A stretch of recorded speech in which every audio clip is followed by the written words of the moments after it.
I'm super excited about today's show. We have a little bit of break in guests for Clicks and Bricks while we're regrouping and stuff like that. So we're back into our old YouTube studio from years ago. I really dig the background, so we figured we'd just go ahead and do it here while our other studio's the lighting's getting better and stuff like that. So for the next 6 days, we're going to be going through the 6 steps of the online sales process. Now, there's all kinds of catchphrases out there like funnels and ClickFunnels and drop funnels and all of this stuff. And I'm going to use the term funnel a lot, but it's more of a sales process. Now, also what's really, really important is I'm going to show you all the steps once you've creating your product, getting landing pages and all those things. Creating the funnel and driving traffic to that funnel are 2 wildly different things. Today I've got Chris here with me. He's not going to be on the video, but we're just going to talk, and we're going to start the process of building an ad and building a landing page, building a funnel. It is also my experience that all sales funnels, especially for higher ticket items, or sales processes, are the beginning stages. Today's episode is going to be all about, should I even try to market this product or service, or really get down to a product or service that I can market? How hard is it going to be to market using the current tools, Facebook, Instagram, LinkedIn, TikTok, all of those things, to do a modern sales funnel or sales process? So the first thing that we're going to do is we're going to grade our product. I've got Chris here, and he's going to be writing these things out as we go, but I'm going to explain this worksheet for you. And if you want to have any of these worksheets, you can go to clicksandbricksacademy.com. And once we have everything together, right now you can just put your email address in there. Once we have everything together, we'll send you an email with the details on how to get the downloads, the printable PDFs, the fillable PDFs, right? So today we're going to handwrite this stuff out while we're having them redone and make them fillable. So the first step that you have to do is you have to grade your product. Now, this is, a lot of companies out there have their product. They think this is what I sell, and that's important to do, but you have to market your product or service, you might have to get creative. So we've created this grading scale on a scale of 1 to 10, or the first thing you have to do is, in one sentence, like in elementary school, what product or service are you trying to sell, right? And then for this particular case, we've got a yoga studio that we're going to go through some of this stuff and just go through this process. We think a yoga studio is probably generic enough or resembles other products and services that you might have, but you can take these same tools and put them to a gym, a chiropractor's office, dentist office, all these different companies or different niches you can use the same process, really. So on a scale of 1 to 10, we're going to determine how difficult it is to market this product. 1 is very difficult, 3 is difficult, 5 is in the middle, 7 is easy, and 10 is very easy. And we're going to give each one of these down here. We've got a whole bunch of questions that we'll answer. And then, which objective do you want to accomplish? Do you want to accomplish a website purchase? That's the hardest one to get. A face-to-face meeting, book an appointment, webinar registration, incoming call, a discovery call, book a free appointment, and data collection. Just get their name, email address, and phone number, which is the easiest, right? So to do a marketing campaign that gets you somebody to buy something on your website, or to collect their data, they're 2 very different on the scale. So our very first product that we're going to try to sell is an annual yoga membership, right? This is a $1,200 value. This is what the owner wants to sell, right? But we're going to go ahead and grade that annual yoga membership. And we're going to grade that. How easy it is to find your target audience? Well, I think that's pretty easy, right? Yeah. We're looking at, Facebook keywords would be Namaste Yoga. You're going to be in a specific area because a yoga studio, you're not going to be able to market to the whole world. You're going to have just a zip code and maybe a 10 to 15 square mile radius. So I'm going to say, how easy it is to find your target audience? I know on Facebook, Google, TikTok, that's going to be really easy to find my target audience. So I'm going to give that a 10, very easy. And then, how active is your audience on Facebook? And I think you can take this phrase and change it to whatever platform you're thinking about marketing on. And I would say they're active enough. They're I would give this a 7 or a 10, right? People that would do yoga, pretty easy. They're active on Facebook and other they at social least medias. show up a lot. They're somewhere out there. How bad does your ideal customer want your product or service? Your ideal customer is the yoga nut. Right. So they would. So I'm going to give that a 10 also. This one looks pretty easy. How non-competitive is your niche? So if you're asking, now you really got to really think about this one really hard. For a yoga studio, your competition is not just yoga.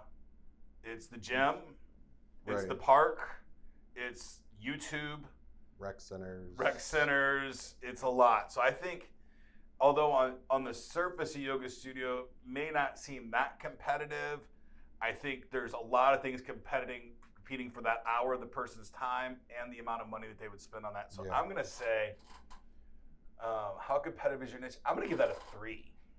That's a pretty competitive niche because people only have one.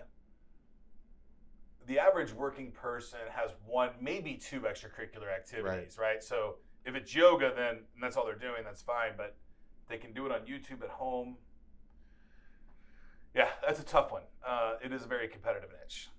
How affordable is your product or service? And this is wildly relative. It's going to be different in a suburb, urban area, rural area, all over the place. So how affordable is your product or service? This particular product or service we're asking $1,200 for.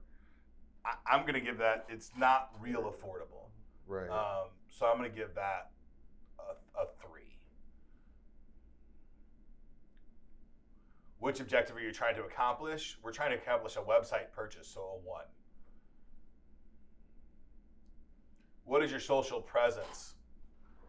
I'm going to say they got a decent social presence on Facebook, but they haven't tapped LinkedIn, Instagram, or anything else. So I'm going to put them right in the middle at a 5. How much content do you have? Video required. Not much for this one. I would say on average they wouldn't have much. So I'm going to say they have a lot of photos, but not a lot of video. So I'm going to give that a 3 again.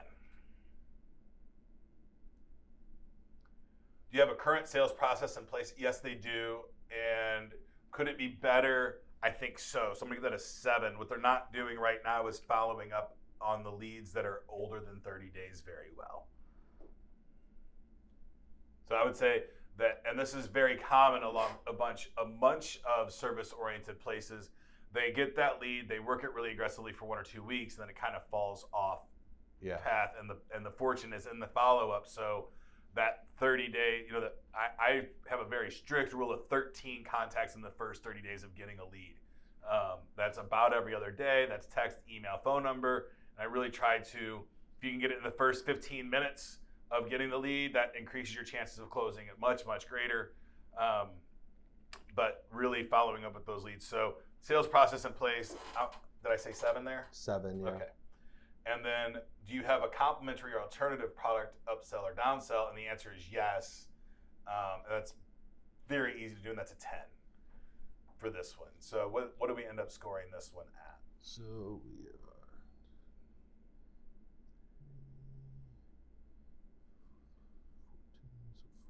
14, so 44, 49.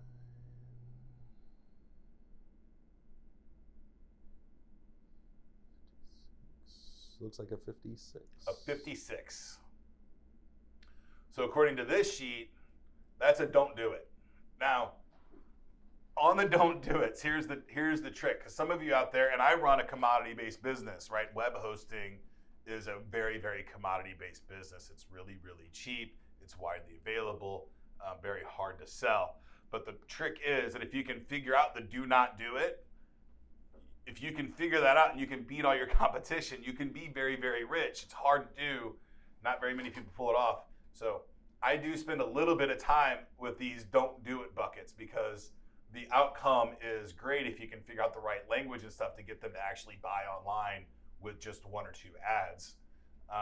But very, very frequently not to do it. So now we're going to say, and that just doesn't, what else can we do, right? So maybe this 1-year membership is an upsell for some other funnel that we do. Right. We're not going to even think about marketing an annual plan for $1,200 for the yoga studio in any community at all. It doesn't matter if it's rural, urban, doesn't matter. So what's the next product that we could sell? I think that if we just go straight to, a monthly membership at $100 a month or $120 a month, I don't think it's gonna score that differently, right? Right. The only score that we're gonna get better is affordability. That's what I was gonna say. Yeah, just affordability is gonna go up a little bit, so we don't even have to look at the month-to-month package, no contract. So the very next thing that I know works really good for gyms and all kinds of service studios are 2-week passes, 2-week free passes. So what you're trying to do there is you're trying to book an appointment, right? You're trying to get them, book a free appointment. So that's a 7, right? Book a paid appointment versus book a free appointment. What this ad looks like is join my yoga studio, come check it out and get 2 weeks for free. This works really great with service-based businesses that don't have a exponential cost per user going in. If you're a dentist, you have to think of something else because you can't do, I guess if you're a dentist and you did your first cleaning for free, knowing your lifetime average value of a client, I think dentists doing the first cleaning for free to get them into their cycle would be fantastic. Yeah. I don't know any dentists that are looking for clients right now. No. They're all booked out 3 and 4 months in advance, so Right. they're not doing that. But if you were a new dentist and you were looking to get clientele, that's how I would probably start, would be your first cleanings for free. But we're in a yoga studio, and let's go ahead and test out a 2-week pass, unlimited access to the yoga studio, and we'll build on that. So again, how easy is your target audience? We're going to say Just 10. Right? How active? We're going to say 7, the same as last time for this. How bad does your ideal client want your product or service? And we're going to say 10. How competitive? The niche stays the same, right? It's the same amount, so that's a 3, right? Really competitive. How affordable is your product or service? It's free. Yeah, so you're just a 10, right? It's 10. Which objective are you trying to accomplish? We go back up here and we're trying to book a free appointment. So it's a 7. And actually here, you can go one of 2 ways. You can integrate a system like Calendly or an online calendar where they can book the free appointment online. Or if you have a really great sales staff, at this point, you can just collect their data and then send them a voucher in the email. So I'm going to say that we're not going to try to book the free appointment, that we're trying to collect data, but our ad is a 2-week free pass to our yoga studio. So I'm going to say that's an 8. Because we're going to use the headline 2 weeks free, unlimited access to our yoga studio. But to get started, all we need is your name, email address, and phone number. I'm going to have my sales reps call them to book that concierge service yoga studio. I'm not going to try to get them to do anything online. Which I'll tell you, the difference between trying to get somebody to do something online versus give you their information and then have somebody call them is wildly different. The links in the emails and stuff like that don't always work very well. They get caught in the spam filters, and people don't trust links in emails anymore. Right. It's pretty crazy. They don't click on them. A lot of people don't. No. They just won't. So what objective are you trying to accomplish? That's an 8. That's pretty high. What is your social presence? It doesn't change. It's a 5. How much content do you have required? Still pretty low, right?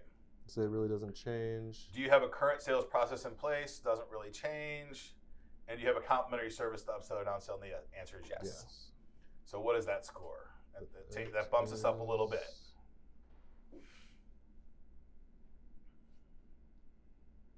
So right out of the gate, I know what I'm doing with this client. I'm telling them that they need to get more video. They need a lot more video inside their establishment. The easy ways to do that is talk to guests. After they're leaving, if you can get a review. If they're showing up, you can get a review. Just get them, say, hey, what did you think about the class? What did you think about your service? Or if you yoga, any kind of fitness facility, phenomenal content inside just happening. If you just do candid video inside your establishment, that works really well. If you can't because you're medical or something like that, getting them to talk about how clean your place was or how easy it was to make appointments, those kinds of things are good video content for your business.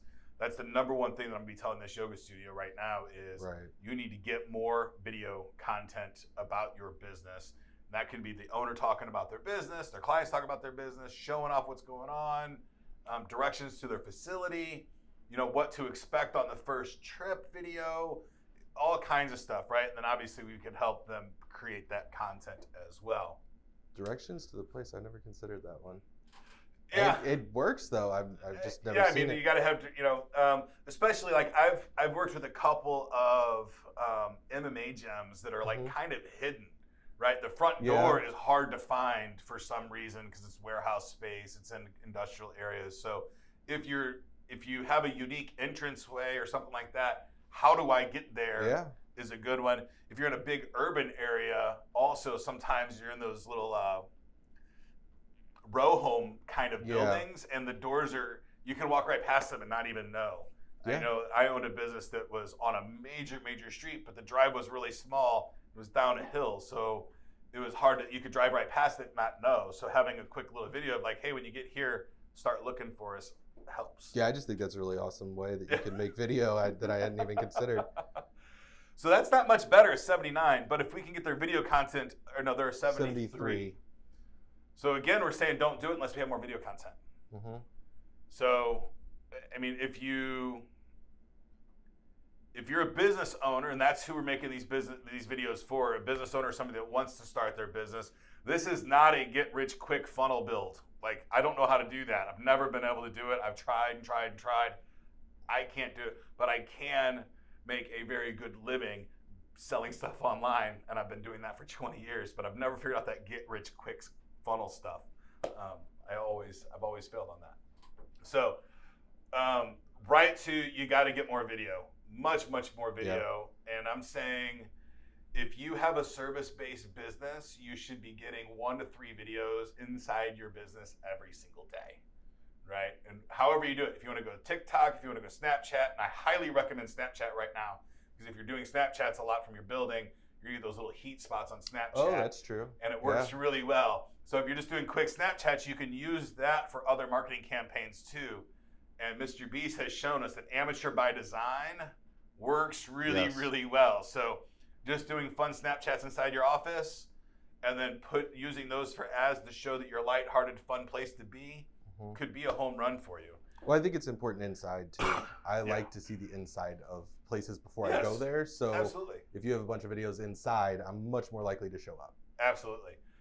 I know that at my gym we did the 3D render of it, and we had a 100 times increase on Google My Business views right after we put that on there. So video and that kind of stuff really helps a bunch. So here, if video was, if number 8 right now is a 3. Yes, number 8's a 3. So if we made number 8 a 10, and we really gave them a whole bunch of content, we would now have... We'd have an 83, so that would be... We'd have an 80, right? Yeah. Yeah. So we know right now that if on this package, this 2-week pass, all we have to do is increase our video and we'll be there. So we're going to just make believe that we've had that conversation and the owner has agreed, okay, I'm going to turn my video game around and we're going to get a whole lot of video. So let's go ahead and scratch that 3 out and make it a 10. And now we have a score of an 80. Because that was the long pole in the fence. We can get rid of that. We can fix that problem for the client, right? Or help them fix that client, or they can fix it themselves. Now we have an 80. That's a B. That's not bad. Right. That's not bad. Let's go ahead and do one more product. And let's go ahead. What else could we do for a yoga studio? I mean, right out of the gate, I've done enough of these that I know that I would start with the 2-week pass almost indefinitely.